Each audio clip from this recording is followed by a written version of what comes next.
Here's a thought exercise that I do with all of my clients who end up being successful in getting into their dream schools, whether it's Ivies or other top 20s.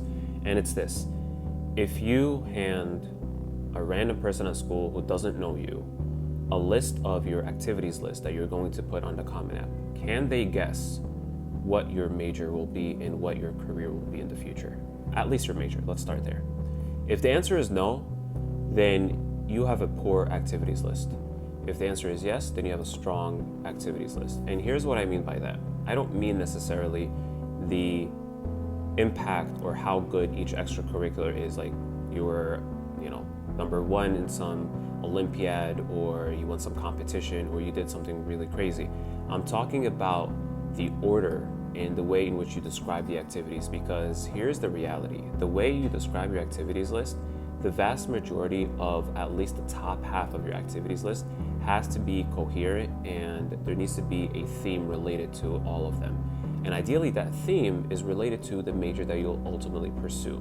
So it stands to reason that somebody who's going to major in finance has in their top activities things that are related to business, to money, to finance.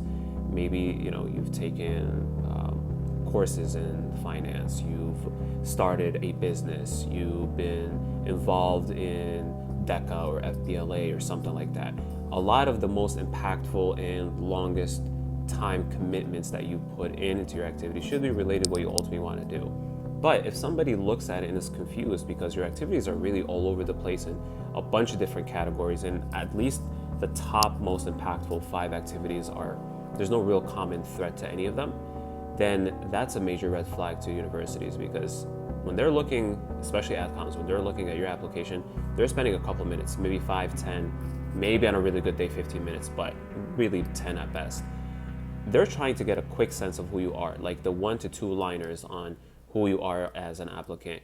And if you're not giving to them anything coherent and a nice, well thought out theme in your personal statement, obviously in your activities list, then you just made their life harder if they want to pitch you to the rest of the committee. So make their life easier and try to go through that exercise. Give it to somebody who doesn't know what you ultimately want to major in or what your interests are, and see whether they can guess. And of course, you can return the favor for them if they're applying to college now, and let me know what they say.